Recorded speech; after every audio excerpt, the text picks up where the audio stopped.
Assalamualaikum warahmatullahi wabarakatuh. Perkenalkan nama saya Yola Oktaviana dengan NIM 18042092 dari jurusan Ilmu Administrasi Negara Universitas Negeri Padang. Baiklah, pada kesempatan kali ini saya akan mempresentasikan materi perkuliahan Administrasi Kepegawaian pada materi 3-5. Baiklah, di sini kita lihat pokok-pokok materi dari materi 3-5. Yang pertama yaitu definisi pegawai, yang kedua yaitu fungsi pegawai, yang ketiga jenis pegawai, yang keempat sistem kepegawaian di Indonesia, dan yang terakhir jenis-jenis ASN. Baiklah, materi yang pertama yaitu mengenai definisi pegawai. Menurut Kamus Besar Bahasa Indonesia, pegawai berarti orang yang bekerja pada pemerintah, baik itu perusahaan dan sebagainya. Sedangkan negeri berarti negara atau pemerintah. Jadi, pegawai negeri sipil adalah orang yang bekerja pada pemerintah ataupun negara. Sementara, menurut Logeman, dengan menggunakan kriteria yang bersifat material, mencermati hubungan antara pegawai negeri dengan memberikan pengertian bahwa pegawai negeri adalah setiap pejabat yang mempunyai hubungan dinas dengan negara. Selanjutnya yaitu menurut Mahfud MD, pengertian pegawai negeri dalam buku Hukum Kepegawaian terbagi menjadi dua. Yang pertama yaitu pengertian secara stipulatif dan pengertian secara ekstensif. Yang pertama yaitu pengertian secara stipulatif. Pengertian ini bersifat stipulatif, yaitu penetapan tentang makna yang diberikan oleh undang-undang tentang pegawai negeri, yang terdapat pada pasal 1 ayat 1, pasal 3 ayat 1 Undang-Undang Nomor 43 Tahun 1999. Pengertian yang terdapat pada pasal 1 ayat 1 berkaitan dengan hubungan pegawai negeri dengan pemerintah atau mengenai kedudukan pegawai negeri. Pengertian stipulatif tersebut selengkapnya sebagai berikut. Yang pertama, pasal 1 ayat 1 menyebutkan bahwa pegawai negeri adalah setiap warga negara Republik Indonesia yang telah memenuhi syarat yang ditentukan, diangkat oleh pejabat yang berwenang, dan diserahi tugas negara lainnya, dan digaji berdasarkan peraturan perundang-undangan yang berlaku. Sementara pasal 3 ayat 1 menyebutkan pegawai negeri berkedudukan sebagai aparatur negara yang bertugas untuk memberikan pelayanan kepada masyarakat secara profesional, jujur, adil, dan merata dalam penyelenggaraan tugas negara, pemerintahan, dan pembangunan.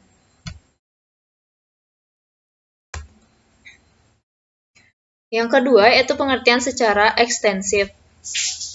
Dalam hal ini, pegawai negeri berkaitan dengan pengertian stipulatif ada beberapa golongan yang sebenarnya bukan pegawai negeri, menurut Undang-Undang Nomor 43 Tahun 2009. Hal tersebut dalam hal tertentu dianggap sebagai dan diperlakukan sama dengan pegawai negeri.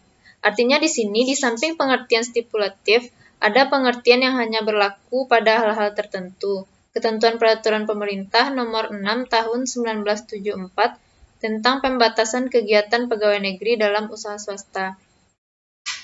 Pengertian stipulatif dan ekstensif merupakan penjabaran atas maksud dari keberadaan pegawai negeri sipil dalam hukum kepegawaian. Pengertian tersebut terbagi dalam bentuk dan format yang berbeda, namun pada akhirnya dapat menjelaskan maksud pemerintah dan memposisikan penyelenggara negara dalam sistem hukum yang ada. Karena pada dasarnya jabatan negeri akan selalu berkaitan dengan penyelenggaraan negara, yaitu pegawai negeri sipil. Berkaitan dengan pengertian pegawai negeri atau seseorang dapat disebut pegawai negeri apabila memenuhi beberapa unsur sebagai berikut. Yang pertama, memenuhi syarat yang telah ditentukan. Yang kedua, diangkat oleh pejabat yang berwenang. Yang ketiga, diserahi tugas dalam jabatan suatu negeri. Dan yang terakhir, digaji menurut peraturan perundang-undangan yang berlaku. Materi selanjutnya mengenai fungsi pegawai. Fungsi pegawai dalam Undang-Undang Nomor 5 Tahun 2014 Pasal 10 tentang fungsi ASN yaitu yang pertama pelaksana kebijakan publik, yang kedua sebagai pelayan publik, dan yang terakhir yaitu sebagai perekat dan pemersatu bangsa. Baiklah, selanjutnya kita akan membahas mengenai jenis-jenis pegawai. Yang pertama yaitu pegawai negeri sipil pusat.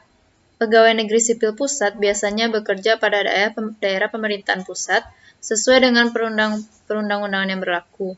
Biasanya mereka akan bekerja sama dengan departemen atau non-departemen lembaga tertinggi negara dan masih banyak lagi. Seorang pekerja yang berada pada lingkungan ini akan memiliki jenis pekerjaan sebagai hakim di pengadilan tinggi negeri atau pengadilan tinggi, bekerja pada perusahaan umum, serta perusahaan lain seperti kereta api dan pegadaian. Selain itu, para pegawai negeri sipil di tingkat pusat memiliki profesi yang lumayan tinggi seperti sekretaris jenderal, direktur jenderal, kepala biro, dan berbagai staf ahli di bidang yang mereka kuasai. Yang kedua yaitu mengenai pegawai negeri sipil daerah. Pegawai sipil daerah merupakan pegawai yang diangkat dan bekerja di tingkat daerah otonom. Biasanya mereka akan bekerja pada pemerintah provinsi ataupun pada pemerintah kabupaten atau kota. Contoh pekerjaan yang diduduki oleh pegawai negeri sipil tingkat daerah ini diantaranya kepala dinas atau perkantoran, kepala bagian, kepala bidang, camat, kepala seksi, lurah, sekretaris camat, dan sekretaris lurah. Yang terakhir yaitu pegawai negeri sipil lainnya. Biasanya, seorang yang berada pada jenis pegawai negeri sipil lainnya adalah orang yang bekerja sesuai dengan peraturan perundang-undangan yang berlaku. Pekerjaan yang dimiliki oleh pegawai negeri lainnya akan bekerja pada perkantoran yang sudah disetujui. Seseorang yang bekerja pada jenis ini adalah mereka yang memiliki profesi sebagai kepala kelurahan, bekerja di kantor-kantor, dan masih banyak lagi. Seluruh pegawai yang berada pada tingkatan ini masih merupakan pegawai yang berada di bawah kekuasaan pemerintah. Baiklah, materi selanjutnya yaitu mengenai sistem kepegawaian yang ada di Indonesia. Sebelumnya, kita harus mengetahui dulu apa itu sistem kepegawaian. Sistem adalah sekelompok komponen yang masing-masing saling menunjang, saling berhubungan maupun tidak, yang keseluruhannya merupakan sebuah kesatuan. Ini menurut Suwardi tahun 1999. Kepegawaian adalah segala hal yang berkaitan dengan pegawai yang bekerja dalam organisasi. Jadi, sistem kepegawaian adalah sebuah sistem yang terdiri atas beberapa anak sistem yang saling berkaitan, yaitu perencanaan pegawai, penerimaan pegawai, seleksi pengangkatan, penempatan, penggajian, pengembangan penggajian, pembinaan karir, dan pemberhentian pegawai. Untuk melaksanakan tugas kepemerintahan agar dapat berjalan secara efektif, terdapat berbagai cara yang dilakukan oleh suatu negara dalam mengatur aparaturnya. Hal ini akan bergantung dari sistem yang dianut oleh negara itu dalam mengatur kewenangan kepegawaian antara pemerintah pusat dengan pemerintah daerah. Sistem kepegawaian terbagi menjadi 3. Yang pertama yaitu separate personnel system. Pada separate personnel system, pemerintah daerah mempunyai kewenangan sepenuhnya untuk melakukan pembinaan pegawai yang berada di wilayah kerjanya. Mulai dari menerima, menyeleksi, mengangkat, mengembangkan, menempatkan, memindahkan, serta mempromosikan dan juga memberhentikan pegawai tersebut.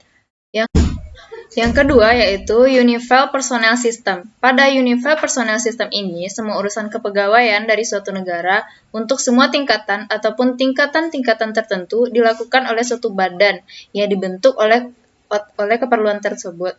Dalam hal ini, kewenangan sepenuhnya untuk melakukan pembinaan pegawai yang berada di wilayah kerjanya, mulai dari menerima, menyeleksi, mengangkat, mengembangkan, menempatkan, serta memindahkan, mempromosikan, dan juga memberhentikan pegawai dilakukan oleh suatu badan tersebut. Yang terakhir yaitu Integrated Personnel System. Di sini semua pegawai, baik pusat maupun daerah, diatur oleh pemerintah pusat. Semua pegawai tersebut milik pusat. Indonesia lebih mendekati integrated, tetapi ada suatu badan yang lebih cocok untuk dekonsentrasi. Selanjutnya kita masuk kepada sistem kepegawaian yang ada di Indonesia. Sistem kepegawaian di Indonesia mengacu pada Undang-Undang Nomor 5 Tahun 2014 tentang Aparatur Sipil Negara atau ASN, yang merupakan perubahan atas Undang-Undang Nomor 43 Tahun 1999 tentang Pokok-pokok Kepegawaian.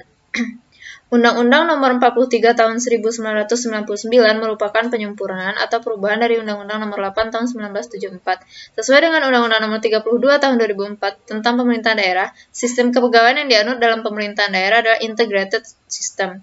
Dalam hal ini, pemerintah melaksanakan pembinaan manajemen PNS secara nasional yang meliputi penetapan formasi, pengadaan, pengangkatan, pemindahan, pemberhentian, penetapan pensiun, gaji, tunjangan, kesejahteraan, dan hak dan kewajiban, kedudukan hukum, pengembangan kompetensi, dan pengendalian jumlah.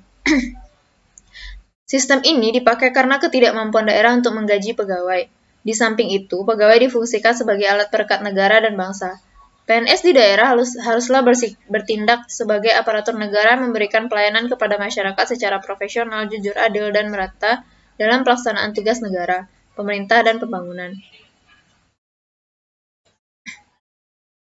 Materi terakhir yaitu mengenai jenis-jenis ASN.